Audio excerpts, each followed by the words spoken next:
Assalamualaikum warahmatullahi wabarakatuh. Alhamdulillahirabbil alamin. Puji syukur kita ucapkan kehadirat Allah Subhanahu wa taala yang mana kita masih diberikan nikmat kesehatan dan juga kesempatan sehingga kita masih bisa melakukan perkuliahan pada hari ini walaupun hanya sebatas melalui online. Kemudian sholawat beriring salam marilah kita junjungkan kepada Nabi kita, Nabi besar Muhammad Shallallahu Alaihi Wasallam, yang mana kita harapkan syafaatnya di hari kemudian. Kami dari kelompok 3, kami akan mempresentasikan hasil makalah kami yang berjudul kebijakan harga atau pricing. Saya Hairun Nisa, saya akan menjelaskan tentang pengertian kebijakan harga. Yang pertama, apa itu harga? Harga adalah suatu kompensasi yang harus dilakukan ataupun yang harus diberikan untuk kita bisa mendapatkan suatu barang atau jasa. Kemudian kebijakan adalah suatu pilihan keputusan apakah kita akan melakukan sesuatu ataupun tidak melakukan sesuatu. Apa itu kebijakan harga? Kebijakan harga adalah suatu keputusan-keputusan mengenai harga-harga yang akan diikuti dalam jangka tertentu. Biasanya kalau kebijakan harga yang dilakukan oleh perusahaan itu hanya bersifat sementara selama perusahaan tersebut masih mendapatkan keuntungan. Jika tidak, maka kembali lagi perusahaan tersebut harus mengikuti perkembangan harga ataupun harus mengikuti situasi pasar. Kemudian saya akan menjelaskan tentang prosedur penetapan harga. Untuk kebijakan penetapan harga, maka perusahaan harus melakukan prosedur penetapan harga. Yang pertama yaitu tujuan penetapan harga. Tujuan penetapan harga harus sesuai dengan tujuan pemasaran perusahaan. Jadi perusahaan harus tahu kemana perusahaan tersebut akan memposisikan tawaran pasarnya. Semakin jelas tujuan perusahaannya, maka akan semakin mudah penetapan harganya. Yang kedua yaitu penentuan permintaan. Penentuan permintaan dimulai dengan faktor-faktor yang mempengaruhi kepekaan harga. Tiap harga yang dikenakan perusahaan akan menghasilkan level permintaan berbeda-beda. Oleh karena itu, akan memberikan pengaruh berbeda pula terhadap penawaran pasarnya, ataupun akan berbeda terhadap tujuan pemasarannya. Yang ketiga, memperkirakan biaya. Biaya di sini terbagi dua, yaitu biaya tetap dan juga biaya variabel. Biaya tetap adalah biaya yang tidak dipengaruhi oleh produksi ataupun penjualan, misalnya gaji karyawan, biaya sewa, ataupun yang lainnya. Sedangkan biaya variabel adalah biaya yang berubah menurut level produksinya. Kemudian yang keempat yaitu menganalisis biaya, harga, dan juga tawaran pesaing. Jadi perusahaan harus memperhitungkan biaya pesaing, harga pesaing, tawaran pesaing, ataupun kemungkinan reaksi harga oleh pesaing. Jika tawaran harga serupa dengan tawaran harga pesaing, maka perusahaan harus memberikan harga yang dekat dengan tawaran pesaing tersebut agar penjualannya tidak hilang. Terus yang kelima adalah memilih metode penetapan harga. Ada 6 metode penetapan harga, yaitu penetapan harga markup, penetapan harga berdasarkan sasaran pengambilan, penetapan harga berdasarkan nilai yang dipersepsikan, penetapan harga nilai, penetapan harga going rate, dan penetapan harga tender yang akan dijelaskan oleh pemateri berikutnya. Baiklah, saya akan menjelaskan. Yang pertama itu ada penetapan harga markup. Penetapan harga markup itu dengan menambah markup standar ke biaya produk. Yang kedua, penetapan harga berdasarkan sasaran pengembalian. Ini digunakan perusahaan untuk menentukan harga yang menghasilkan tingkat pengembalian atas investasi atau ROI yang diinginkan. Yang ketiga, penetapan harga berdasarkan nilai yang dipersepsikan. Ini untuk menetapkan harga berdasarkan nilai yang dipersepsikan secara akurat, menentukan persepsi pasar atas nilai tawaran. Yang keempat, penetapan harga nilai, yaitu untuk menetapkan harga yang cukup rendah untuk tawaran yang bermutu tinggi. Yang kelima, menetapkan harga sesuai harga yang berlaku. Terus yang keenam, penetapan harga tender. Ini penetapan harga yang kompetitif, umumnya digunakan jika perusahaan mengikuti tender tertutup atas suatu proyek. Dan yang terakhir, metode memilih harga akhir. Ada 4 metode. Yang pertama, penetapan harga geografis. Yang kedua, diskon dan potongan harga. Dan yang keempat, penetapan harga diskriminasi. Assalamualaikum warahmatullahi wabarakatuh. Saya Nur Sarifah Hidayati dari pemateri ketiga akan menjelaskan tujuan penetapan harga.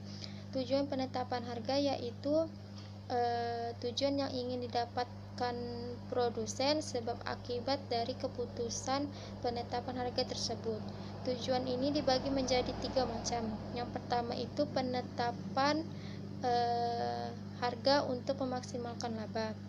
Jika harga jual rendah, perusahaan akan menjual banyak unit produksi, tetapi perusahaan akan kehilangan laba tambahan.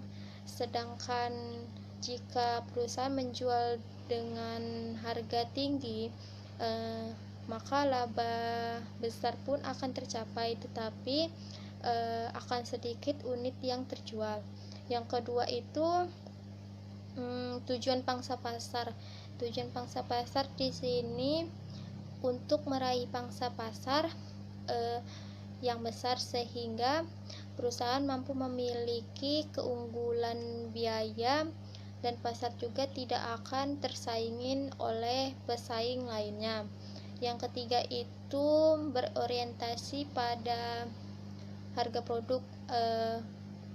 Di sini banyak perusahaan yang tidak bergantung dari besarnya dalam memberi harga. Meskipun perusahaan itu besar, tetapi perusahaan tersebut memiliki peranan kecil dalam memberikan harga. Yang berikutnya itu macam-macam kebijakan harga. Kebijakan harga yang pertama itu potongan dan kelonggaran. Yang kedua, strategi penetapan harga geografis. Yang ketiga, strategi harga tunggal dan strategi harga variabel. Yang keempat, penetapan harga unit. Yang kelima, strategi lini harga. Yang keenam itu sarana pengendalian harga eceran. Yang ketujuh, penetapan harga pelopor dan undang-undang. Yang kedelapan, penetapan harga psikologis. Kesembilan, penetapan harga di masa inflasi. Yang terakhir itu persaingan harga lawan persaing non harga. Assalamualaikum warahmatullahi wabarakatuh. Nama saya Dini Syafitri Lubis. Saya sebagai pemateri keempat. Di sini saya mau menjelaskan jenis-jenis potongan harga. Nah, yang kita tahu potongan harga adalah harga yang lebih murah yang didapatkan si pembeli dari harga sebelumnya. Nah, jenis-jenis potongan harga ini terbagi menjadi 6. Yang pertama ada potongan harga kuantitas atau quantity discount. Nah, potongan harga quantity discount ini potongan harga yang diberikan si penjual kepada si pembeli dalam bentuk eceran. Mereka membeli barangnya ini dengan jumlah yang lebih banyak, maka si penjual akan memberikan harga yang lebih murah. Misalnya kita membeli baju satu harganya 50.000, maka kalau kita membeli dua, si penjual akan memberikan harga 90.000. Maka kita akan mendapatkan harga yang lebih murah kalau kita membeli barang dengan jumlah yang lebih banyak.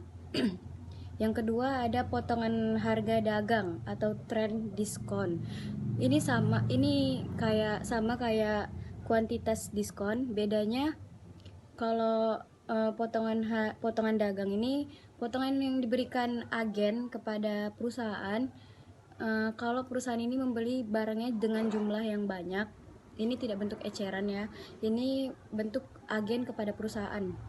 Agen memberikan ke perusahaan diskon 15% dengan syarat bahwa perusahaan tadi mengecerkannya dengan memberikan diskon 10%. Kalau misalnya agen memberikan kepada perusahaan 15%, maka si perusahaan tadi mengecerkannya dengan diskon 10%, maka si penjual akan mendapatkan keuntungan 5%. Dengan syarat dia membeli barang dengan jumlah yang banyak. Yang ketiga ada potongan rabat kontan atau cash diskon. Cash diskon ini potongan harga yang diberikan potongan harga yang diberikan si penjual kepada si pembeli karena si pembeli membayar barang yang dia beli lebih cepat daripada jadwal pembayaran yang sudah ditetapkan. Misalnya kita membeli barang, kita sepakat bahwa tanggal 15 kita melunasinya kontan, tetapi tanggal 13 kita sudah melunasinya, maka si penjual akan memberikan kita diskon. Yang keempat ada potongan harga musiman. Potongan harga musiman ini kayak potongan yang diberikan si penjual kepada si pembeli pada saat produknya dijualkan, bukan pada saat musimnya. Misalnya kayak kita membeli payung, pasti pesanan payung akan banjir pada saat musim hujan. Nah, jadi ini si penjual memberikan diskon kepada pembeli payung dengan jumlah yang banyak pada musim panas, akan diberikan diskon. Nah, dengan tujuan si penjual tetap dapat memproduksi barangnya padahal bukan pada musim penjualannya. Yang kelima ada pencatatan maju. Penjual memberikan kelonggaran, ini sih kayak diskon waktu ya. Si penjual ini memberikan kelonggaran pembayaran, misalnya setelah barangnya habis, maka si penjual akan memberi kelonggaran waktu, tidak ada ketetapan pembayaran ya, dengan syarat mungkin setelah barangnya laku. Nah, yang keenam ada kelonggaran promosi atau promotional allowance. Kelonggaran promosi ini merupakan kelonggaran yang diberikan si penjual kepada si pembeli karena si pembeli telah mempromosikan barangnya. Nah, misalnya saya pembeli, saya mempromosikan barang kamu kepada orang-orang, otomatis barang kamu banyak yang mengenal dan banyak membeli, maka kamu memberikan diskon kepada saya. Mungkin itu aja 6 jenis potongan harga. Lebih dan kurangnya saya minta maaf. Assalamualaikum warahmatullahi wabarakatuh.